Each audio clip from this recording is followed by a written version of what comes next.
Баршаңызға ассалаумағалейкум. Сіздермен бірге қазақ тіліндегі спорт жайлы YouTube арна ERA-X.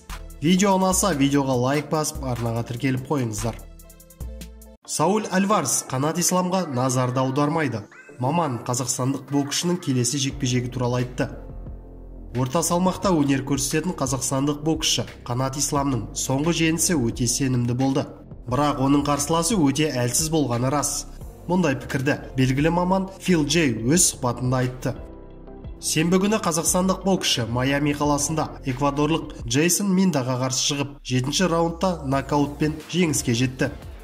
Жекпе-жектің нәтижесі әу баста-ақ белгілі еді. Қанат үстемдікке ие болып, бірнеше рет қарсыласын құлатты. Жалпы Минда мықты қарсылас емес. Ол соңғы екі кездесуін нокаутпен жеңілген. Қазақстандық боксшы да оны нокаутқа түсіретіні анық еді. Ислам керемет кездесу өткізді, бірақ қарсыласы өте әлсіз.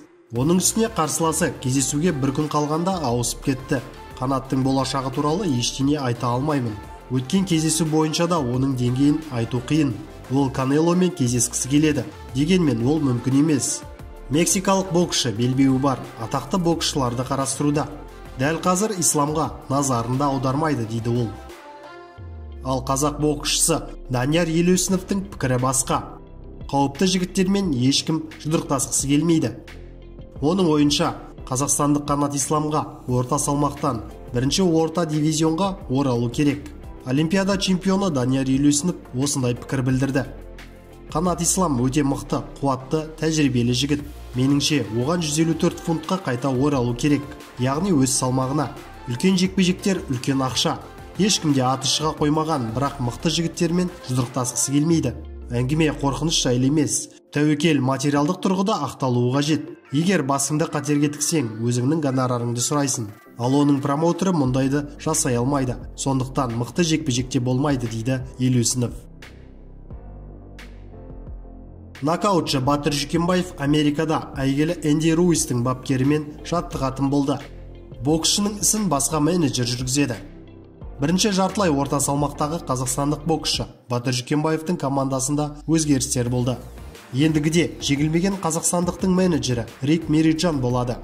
Қазіргі таңда ол WBC және WBO чемпионы Хосе Карлос Рамирес пен жас проспект Верджил Ортистің ісін жүргізеді. Сонымен қоса, қазақ нокаутшыны Мэнни Роблес жаттықтыратын болады. Бұрын ол ауыр салмақта бұрынғы әлем чемпионы Энди Руистің бапкері болған. Батыр кейінгі жекпе-жегін 2020 жылы қаңтарда өткізіп, мексикалық Рикардо Лараны нокаутқа түсірген. Жүкембаев WBA Continental Americas және IBF Intercontinental титулдарына ие. Барлық жекпе-жегін Канадада өткізген. Видео ұнаса, видеоға лайк басып, пікір қалдырайық. Сіздермен бірге болған ERA-X арнасы.